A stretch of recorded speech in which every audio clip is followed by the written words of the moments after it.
A blessed morning to all the people of God and to all those people na nararating ng video na ito. Maraming pong salamat sa inyong pagtunghay, pagsubaybay. At kung hindi po naman ito masyadong kalabisan sa inyo, I ask you to share this video at nang marami pang mabless. So meron po tayong simpleng verse ngayon. Madali siyang tandaan. Sa Book of Hebrews may nakalagay, Jesus Christ is the same yesterday, today, and forever. So, ibig po sabihin yan, ito po ay isang katotohanan na talagang makikita po natin ang epekto hanggang ngayon. Jesus lived 2,000 years ago.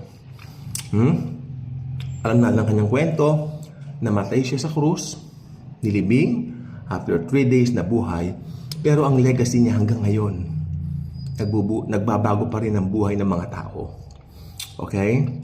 So,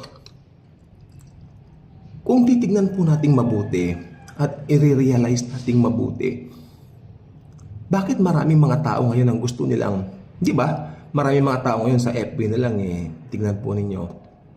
Pag meron silang mga nakaselfing mga sikat na artista, politiko, celebrities, tuwan-tuwa sila Pero kung titignan mo naman, mga taong ito walang relationship kay Jesus Christ.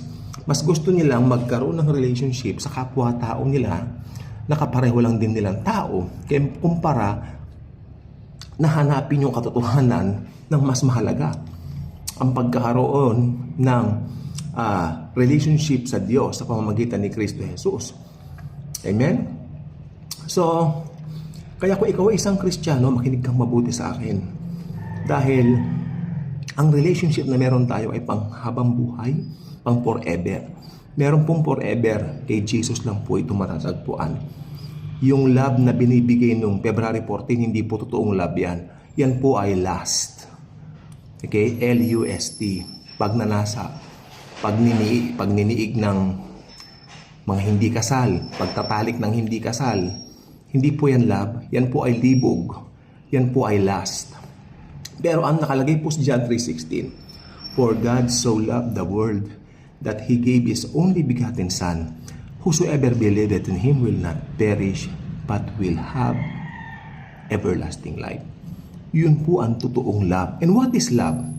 Nakalagay din po sa 1 John, nakalagay dito, In this is love, not that we love God, but that He first loved us. Oh, napakaganda. Tandaan nyo, si Jesus Christ po hindi nagbabago. Amen? Kaya pag tayo po, nakaharap na natin siya sa araw ng rapture, yan po claim ko na po yan, na huwag na tayong abutan ng physical na kamatayan. Na atin na po itong tamasahin, atin na po itong maranasan, na tayo po ay lumaya na sa present na sistema ng mundong ito. Pero sa kalendaryo pa rin ni Lord. Not sa kalendaryo natin. Amen? Dahil perfect talaga ang will ng Panginoon sa lahat ng bagay. Alam po ba ninyo, yung mga tao ngayon na mahilig sa mga pagpapaselfie, sa mga celebrities, sa mga ganyan, hindi naman po ito masama. Pero makikita mo na talagang ang mga tao mas nahuhumaling dyan, mas madali silang mahugot diyan kesa hugutin mo na magkaroon ng Bible study. Huwag po kayong sasamaan loob pag gano'n. Kasi talaga pong wala pa silang ugat sa Diyos. Wala pa silang pagnanais sa Diyos dahil wala pa silang seed ng Diyos. Amen. Bakit? Naibahagi mo na ba sa kanila ang salita ng Diyos? Ang gospel. Naibahagi mo na ba na si Jesus lang ang dahilan para pwedeng maligtas ang isang tao? Di ba? So,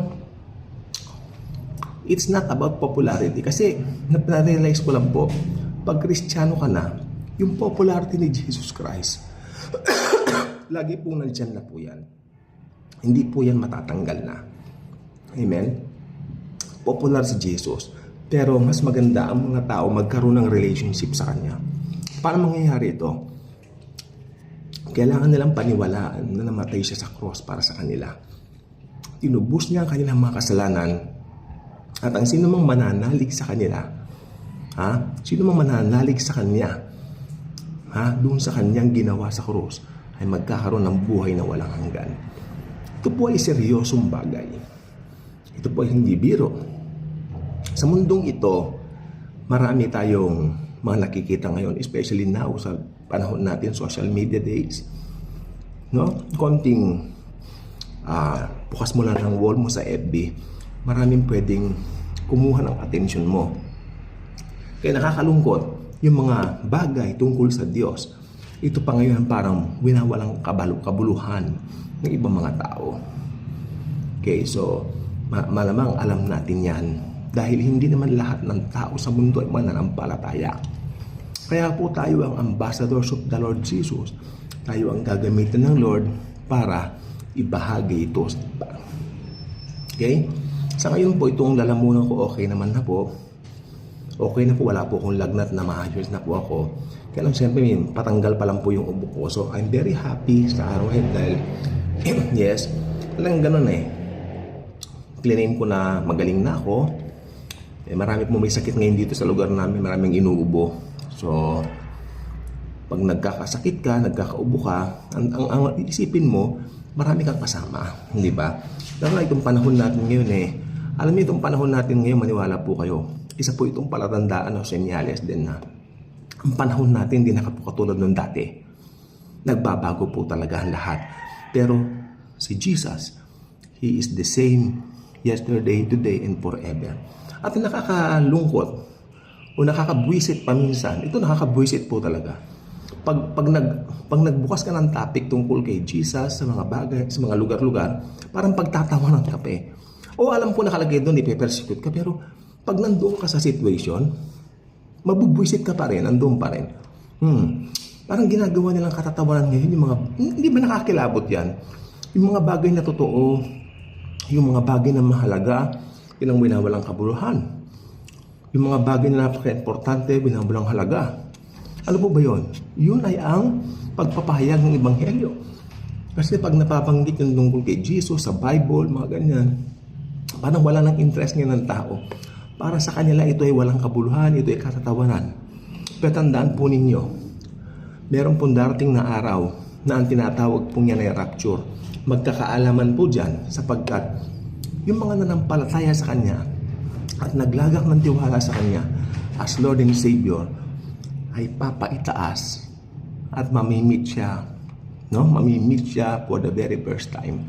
Ito po yung sa rapture. Ngayon yung mga taong hindi tumanggap sa Kanya, nag-reject sa gospel niya, may iwan dito sa lupang ito para harapin ang Antikristo at ang sistema niya. Mahirap po yan. Mahirap po ang tribulation. Okay? Ang puot ng Diyos. Ang po ang tribulation. Mangyayari yan kasi inihanda yan ng Diyos. Okay? Kaya walang pwedeng tumawa. Pag nandoon na sila, walang pwedeng tumawa. Amen? So, yung mga tao po na namimit natin sa daan, hindi po natin sila ginajudge, kaya gano'n, pag-pray po natin sila. Sapagkat alam natin ang kanilang daranasin pag hindi mo binahagi na ng mga yan ang salita ng Diyos. Daranas sila doon sa rapture. Daranas sila, pag naiwan sila ng rapture, daranas sila ng tribulation. At mararamdaman nila lahat ng uri ng pasakit, lahat ng uri ng hirap. Hindi po birong hirap, hindi po biro ng pasakit ang kanilang mararanasan pagdating ng mga araw na yon. Hindi po ito biro. Hindi po ito aksidente na napanood mo to. Hinahamon kita ngayon. Kung gusto mong maligtas, maniwala ka na si Jesus ay namatay sa krus para sa iyo. Para bayaran ang kasalanan mo past, present, future. Tara magdasal tayo. Panginoong Jesus, I believe na matay ka sa cross para bayaran ang aking kasalanan past, present, future. Alam ko wala na pong ibang daan sa langit maliban ikaw lang, Panginoong Jesus. Lord Jesus, inaahan ko po kayo sa buhay ko. Sa puso ko, manahan po kayo. Be my Lord and my Savior. From now on, Lord Jesus, be the pilot and the driver of my life. Together with the Father and the Holy Spirit. 3 in persons in one God. In the name of Jesus. Amen. If you believe, I believe, when you pray that prayer, I believe that you got born again. You got saved. You start reading the Bible. You start sharing Jesus and His love sa ibang mga tao. Lumago ka sa pananampalataya mo.